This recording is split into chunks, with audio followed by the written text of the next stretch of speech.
Hey there and welcome back to NBA 2K17. My name is Pete and today we complete the first year of NBA 2K17's MyGM or MyLeague mode with the San Antonio Spurs.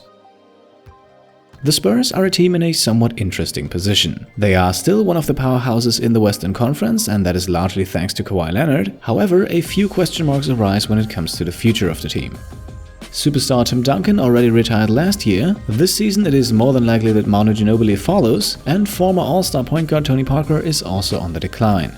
Still, the Spurs have managed to grow a pretty nice second guard, with players like Patty Mills and Danny Green ready to step in.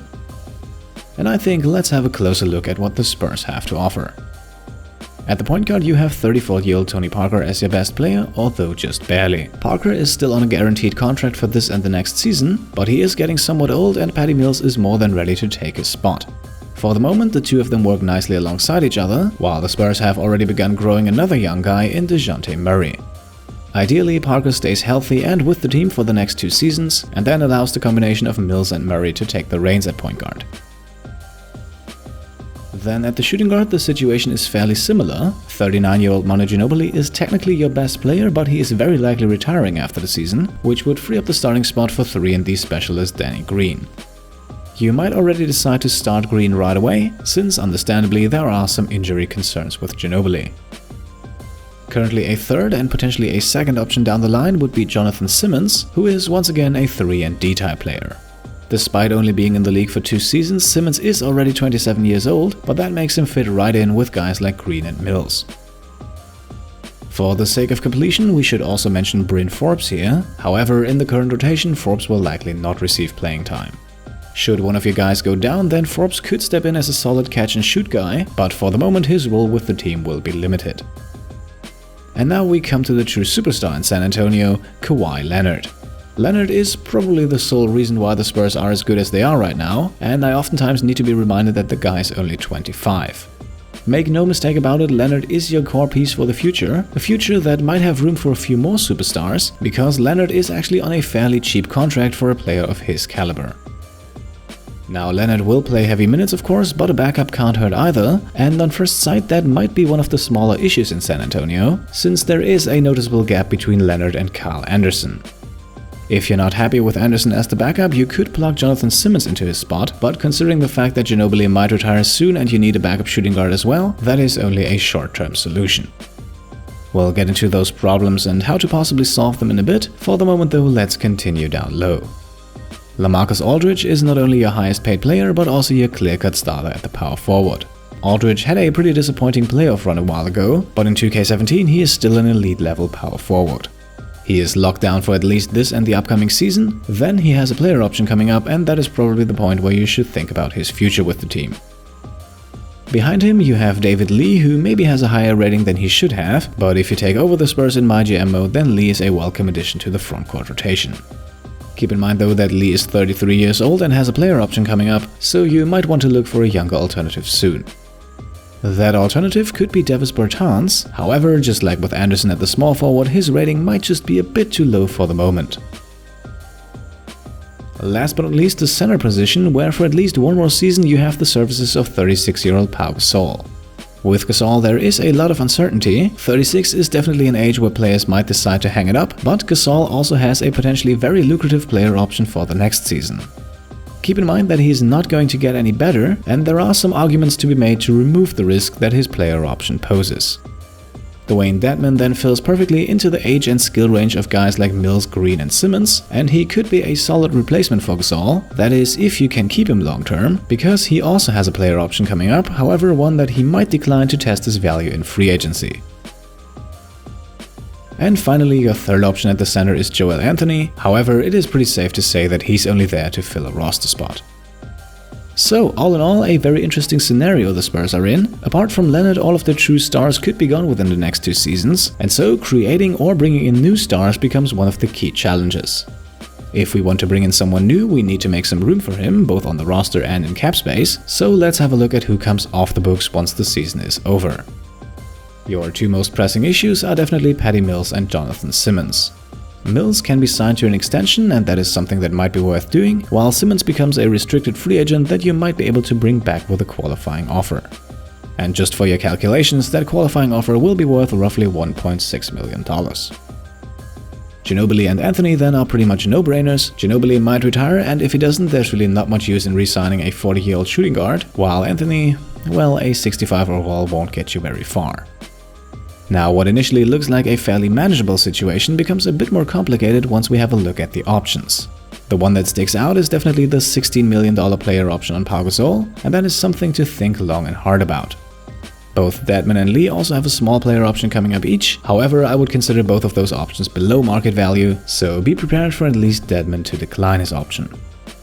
All in all, those 3 player options could put quite a bit of stress on your frontcourt rotation, because worst case scenario, you lose 3/4 of the players who get minutes. I have one more option to mention, and that is the team option on Kyle Anderson. For $2 million, you can bring the young small forward back, and unless you're hellbent on freeing up cap space to sign another superstar, that is a sensible idea. Speaking of cap space, the Spurs are currently roughly $13.5 million above the cap. So Manu Ginobili's $14 million contract coming off the books next season could theoretically be a huge relief. However, that is only in theory, because in theory the Spurs would have about $24 million going into free agency. However, that does not factor in options, and Gasol is very likely to take his, and it also does not factor in a potential contract extension for Patty Mills. So if you do want to bring another superstar to San Antonio, you will either have to wait one more year, or you will have to make a rather high-profile trade to free up cap space beforehand. Now, to complete our situation overview, let's quickly have a look at draft picks as well, and there's really not much to see here. The Spurs own all of their draft picks for the next 4 seasons. So that brings us now to the 3 key questions that need to be answered before going into year 1 with the Spurs. Question number 1. Are you going to trade one of your stars? There are arguments to be made for trades involving Parker, Ginobili, Aldridge, and Gasol. For Parker, it's the fact that Mills could take a spot with a contract extension, while Parker himself is still guaranteed about $30 million. With Ginobili, we could in theory try to get something in return before he retires, while for Aldridge, the combination of age and salary might be a factor. Last but not least, the player option on Gasol is a huge risk, one that you might want to avoid by shipping him off before he has a chance to take it.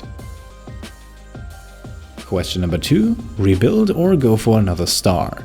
This somewhat ties into the first question, but with a solid secondary unit ready to take over, a rebuilding effort might be of interest in San Antonio. The question then would be what to do with your stars, especially what to do with Kawhi Leonard, which might immediately lead to the solution to not go for the rebuild and bring in another star instead.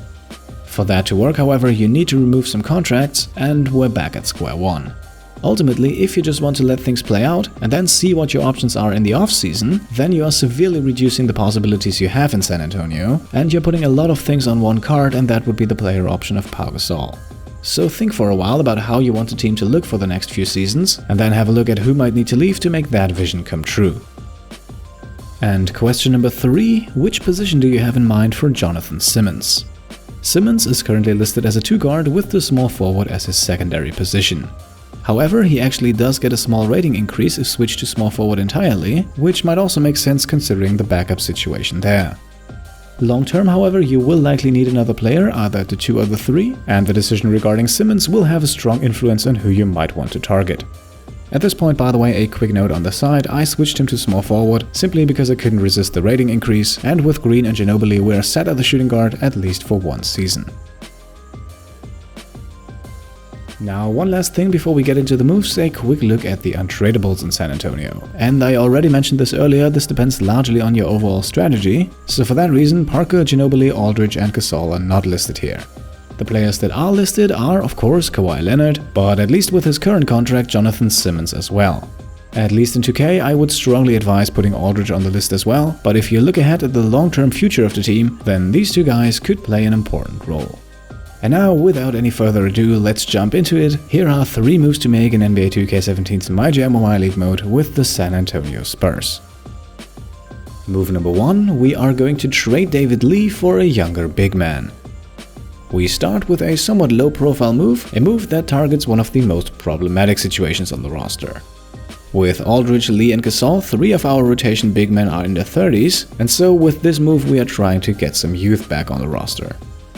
Lee is the perfect example for a guy you want to trade while he's hot. His 76 overall rating will not stay that high next season. As a matter of fact, he is likely to drop by 3 or more points. At the same time, Bertans will improve, so come next season he could overtake Lee in the rotation. With a player option coming up, Lee could then still be on the roster, however without much use for us. And for those reasons, he is best used as a trade asset right away. What we're looking for is a big man with a similar rating, however one that is much younger. The long-term goal is to get someone who will eventually be much better than Lee, so ideally someone who can develop into an 80+ overall player, because we of course also need to keep an eye on Pau Gasol. Both a power forward and a center are viable targets here, as Dwayne Dedmon can play both positions. With his focus on rebounding and defense, however, we should probably get someone with offensive skills. And one such guy could for example be Bobby Portis from the Bulls. Yes, it is actually possible, although highly unrealistic, to grab Portis for Lee straight up. To make the trade a bit more realistic for Chicago, I would at least add 1 first rounder. All in all, however, I think this trade is just way too lopsided for Chicago to agree. Maybe slightly more realistic could be this one for Alan Williams from the Phoenix Suns. Williams is still fairly young, but already at least level rating-wise, so at least in that regard he is absolutely what we're looking for. There are 2 issues with Williams, however. The first one is the fact that he is definitely not an offensive mastermind, and the second one being his contract. Despite only being in the league for 2 years, Williams will become an unrestricted free agent after the season, meaning that you are absolutely not guaranteed to be able to bring him back. Especially with your cap space being somewhat limited, Williams might only end up being a 1-year rental. However, there is still one guy that I think fits perfectly, and that is JaMychal Green from Memphis. Rating-wise, Green is where he needs to be, and although he's slightly older than Williams and Portis, he still has a bit of room to grow. Now, Green is also on an expiring contract, however, he will become a restricted free agent.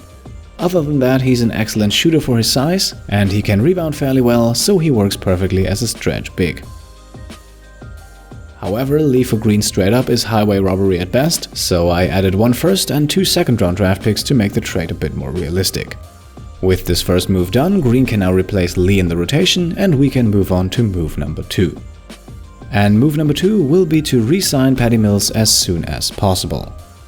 Despite his rather high rating, Mills is more than willing to re-sign with the Spurs for cheap. And when I say cheap, I mean extremely cheap. It is absolutely possible to bring back Mills for 3 years on a minimum salary.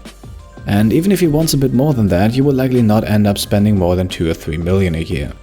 Maybe consider that a bit of a compensation for the fact that real-life Pau Gasol declined his player option to come back for cheap, while 2K17 Pau Gasol is all about the money. With Mills back on the contract, we have now secured a longer-term solution at the point guard, and before we continue with move number 3, let me say this. In this series, I try to stay away from high-profile moves, and this video right here will be no different. However, if you go for a slightly more aggressive approach to MyGM, I would highly recommend thinking about a trade involving both Gasol and Parker. With both of them on the decline, Parker being slowly made obsolete by Mills, and Gasol still due for a big payday, there are some reasons to consider a trade. As a fan of the Spurs, you might feel a bit more loyalty towards Parker than I do, and that is absolutely fine. The only issue is that you won't really get much for Gasol alone. For the 2 of them combined, maybe with a pick thrown in, you can get another franchise player in return, and ultimately you will have to ask yourself the question who you can pair up with Kawhi Leonard to make another push for a title. Like I said earlier though, I decided to not make a high-profile move in this video, so that brings us now to move number 3, bring in some free agents. After the season, Manu Ginobili will likely retire. Even if he doesn't, his contract expires and there's really no reason to bring him back. If you still have your first round draft pick, that will likely end up somewhere in the mid to late first round. Barring any high-profile trades, the Spurs will likely not be as successful as their real-life counterparts in the 2016-17 season, so while it is still absolutely realistic to secure one of the lower playoff seats, don't expect too much from your squad in this first year. Still, you will likely be successful enough to land a pick that is not too valuable, so you can pretty much pick whoever you like. The options are next, and your only team option is on Kyle Anderson, who I would bring back for cheap. Gasol will almost always accept his player option, while Dedmon is likely to decline.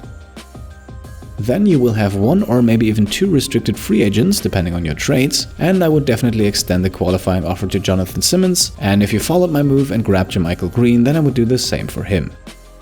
Apart from bringing back these two, your top priority in free agency will now be to bring back Dwayne Dedmon or a comparable player. Dedmon won't be too expensive, and he is still young enough to offer him a 3 or 4 year deal. But even if you're able to bring back Dedmon and your 2 restricted free agents, you now still have 2 roster spots that you can fill. Depending on the development of Kyle Anderson, you might want to grab yourself another wing player, unless you feel confident enough in Anderson and Simmons as your second unit. Alternatively, another big man might be interesting, since both Aldridge and Gasol could leave the team next year. Using your mid-level exception is a good way to grab someone here. For the roughly $6 million that exception allows you, there are a few nice players available. By the end of the offseason, you should have a rather functional roster. If you follow these moves, things should be somewhat similar to the last season, and you can now enter what is likely going to be one of the most important seasons in San Antonio. With both Gasol and Parker expiring and Aldridge and Green potentially opting out of their player options, once that next season is over, you could have a ton of cap space. And it now becomes your task to use that cap space as effectively as possible to avoid a lengthy and tedious rebuilding process. Such a process would completely waste the prime years of Kawhi Leonard, so while he does still have a few years left in his prime, you should surround him with more stars as soon as possible. However, I think you can figure that out on your own. I hope that I could provide you with a solid list of moves to make in your first year. If you have any questions, leave them down below in the comments. As always, leave a thumbs up if you liked this video, and I can say thank you all for watching, and I'll see you next time. Cheers!